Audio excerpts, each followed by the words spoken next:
How you guys doing, all right? Thank you so much for having me. My name's Alex. I'm a Jewish person. I'm a Jew. Hello. And I'm a big Jew. Orthodox Jew, observant Jew. I went to big Jewish upbringing. Went to a Jewish school, went to a synagogue growing up, I went to a Jewish camp, the good kind.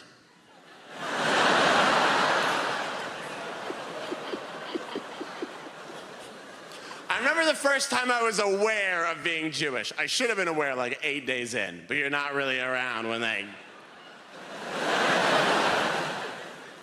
I was at a children's birthday party, and not for my circumcision, I mean like a different time.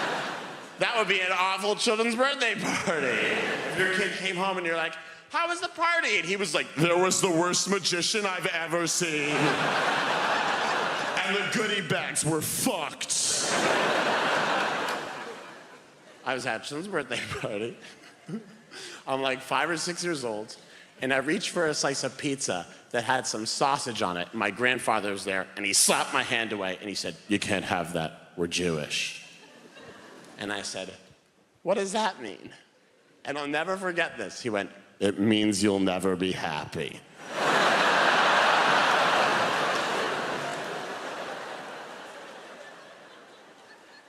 And I said, what? And he said, yeah. It means that my dad runs over and he scoops me up because I'm starting to cry already. And he's like, thanks a lot, Ted. Okay, what your mother's father means is that you'll be part of this tradition of questioning things. And you always want things to be better for people who are less fortunate than you. And you'll never be satisfied with a status quo that's unacceptable. But I'm a child and he's an academic, so I'm not buying any of this. So I start crying hysterically and I went, I don't want to be Jewish! And my grandfather, still there, just went, and that's the most Jewish thing there is.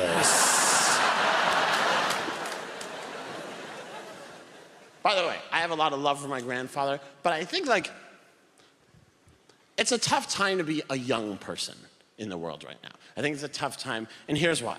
I was writing on a TV show last year, and at the end of the show, when it was canceled, I checked my bank balance on my phone. And on my phone, I saw that I had $5,421, not to brag. And this is how little I know about being an adult. I saw the bank balance on the screen, and I thought to myself, with no irony, I should buy a house.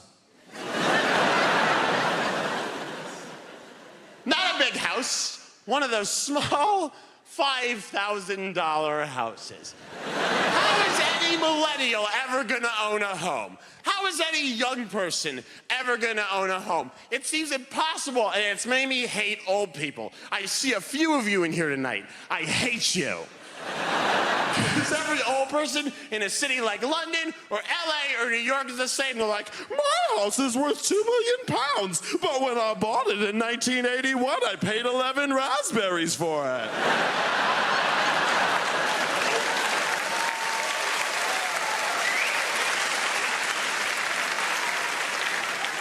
And every young person's like, I have 9 roommates.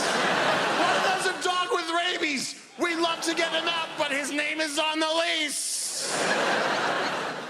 And every old person's like, I'm a librarian with a country home in the Cotswolds. Go fuck yourself. And then there's criticism of young people to be like, young people live on their phones. It's the only place we can afford to live.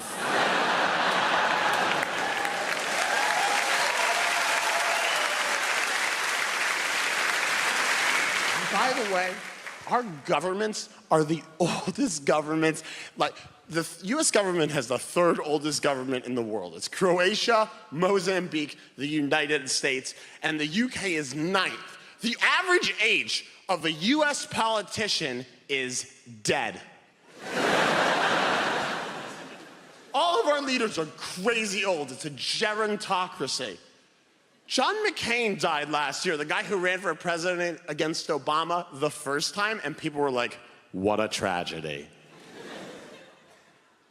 What? They're like, what a tragedy. Gone too soon.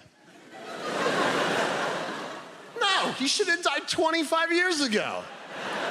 John McCain, when he ran for president, was the oldest man who ever lived. I'm not kidding, look it up. He's the oldest man who ever lived. Everyone he went to high school with was killed when the meteor hit. John McCain is in the Bible. If you open up to the second page of the Bible, there's McCain killing his brother McAbel. He's crazy old. I can't enjoy certain television shows. Like, I was watching SpongeBob SquarePants with a younger cousin, 2 years younger. We love the classics. And I'm getting angrier and angrier because I'm watching SpongeBob and I'm thinking, this sponge owns his own pineapple? This sponge owns a 2-story pineapple? Oh, he must be a banker. He's not a banker. He works in a fast food restaurant. And his neighbor works with them in the restaurant, lives in an Easter Island head. That's a listed building. There's no way he can afford that. The biggest pride and joy in my life is my baby. I adopted an elephant a couple of years ago. And it's a 1-bedroom, so it's a tight squeeze. But I love this elephant so much. Her name is Asampu. She is 5 years old. She lives on the David Sheldrick Wildlife Trust in Kenya. And I care about this elephant more than anything else in my life. I get weekly emails, and the email 2 weeks ago was that Asampu was being bullied. And I swear to God, I had the thought, am I gonna need to go down there? And my friends will show me photos of their kids and talk about their kids. And with no self-awareness, I will pull out photos of Asampu. My friend was like, look, this is Gabriel. Gabriel's just like read a whole book on his own. And I was like, oh, this is Asampu. She can crush Gabriel's skull with a flick of her trunk. And a couple weeks ago, a friend was like, do you know, Edie just lost her first tooth? And I was like, oh, really? And she's like, yeah. Edie got $5 from the tooth fairy. And I was like, do you have any idea how much Asampu's teeth are worth?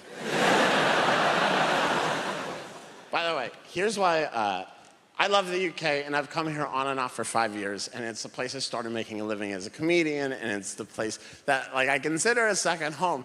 And I really love it here, and some really nice things have happened to me here. The best thing that ever happened to me in London is I bought a pair of shoes on Oxford Street. Here's why it was cool. So I have one foot that's a size 12, and I have one foot that's a size 10 and a half. And that is some distance. And I always have to buy size 12s, because you can't buy the size 10 and a halfs and pray. So I buy the size 12s, and one foot fits, and the other foot rattles around like a widow in a big house. And I walk into this store on Oxford Street.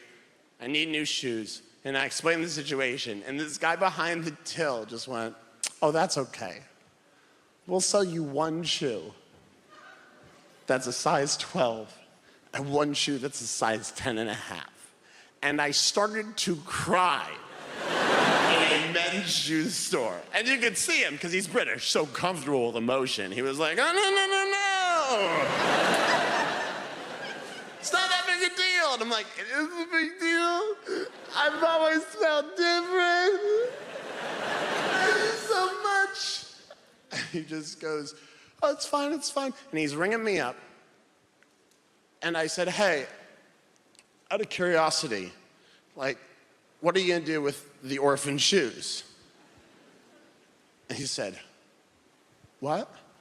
And I was like, what are you gonna do with, like, the leftover shoes?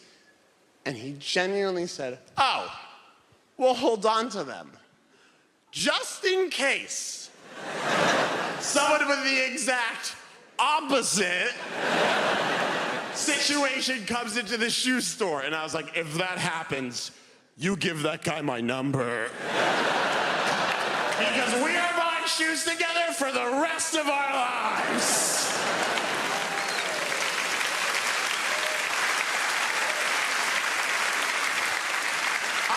Tom, do you want to learn how to ice skate? Because this only works if you're all in, baby. My favorite thing about the UK, my absolute favorite thing about the UK is Greg's. That is my favorite thing that you guys have going for you. Greg's the baker. It is so good. Yes! Here's why. Greg's doesn't pretend to be anything else. It knows what it is. You walk in, they're like, hi! Welcome to Greg's. What food would you like to eat? And you're gross, because you're in a Greg's. So you're like, can I have 12 donuts for a pound, please? Like, yeah, do you want a Diet Coke with that? It is breakfast. Here's how Greg's got started. Someone kicked in the door to a board meeting and was like, hey, everybody. Hey, idiots.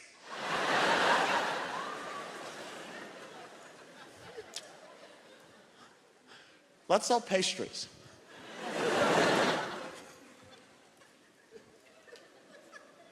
But not good pastries.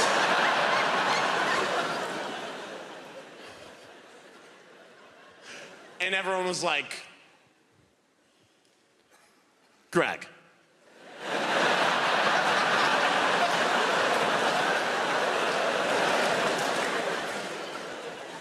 No one's gonna buy crap pastry. And he's like, we'll see about that. I'll build an empire! And he did, and it's a masterpiece. And you're the same as the people who work there. You're unhappy, they're unhappy. You're gross, they're gross. You're not wearing gloves, they're not wearing gloves. You guys have been so great. I'm Alex Edelman. Enjoy your evening. Goodbye. I went to New York University for college. I went to NYU. I paid for my education $191,000. I'm sorry. For my education, I owe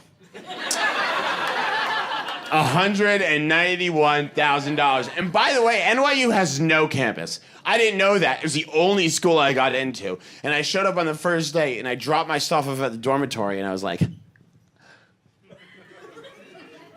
where's the campus?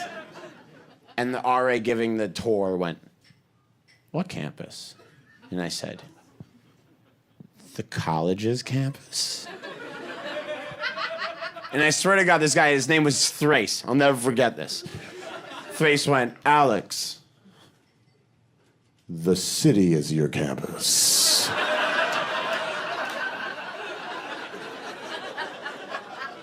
And I said, I don't know if you know this, Thrace, but I did a Google, and last year there were 188 murders on campus. That would be a deal breaker at any other college. If you were taking a tour of University of Michigan and someone's like, University of Michigan is pretty great. We've had 2 U.S. presidents pass these hallowed halls. We have 5 different fabulous schools. We have the big house, which seats more than 100,000 rabid football fans.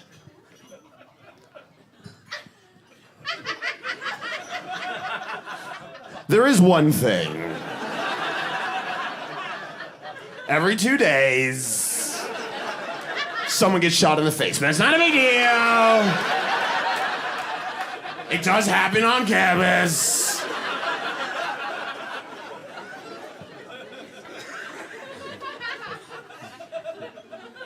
$191,000.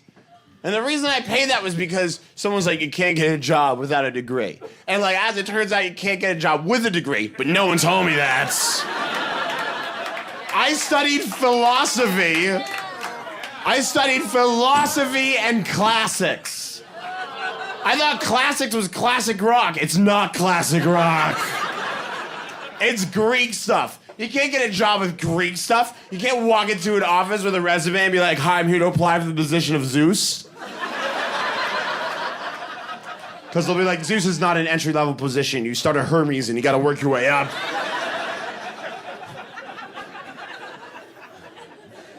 know what I could have bought for $191,000? For $191,000, I could have bought 2 lions. What makes more of an impression in a job interview? A degree from a liberal arts university in philosophy or 2 goddamn lions? You walk in holding them on golden leashes and you sit down for your interview. And the guy's like,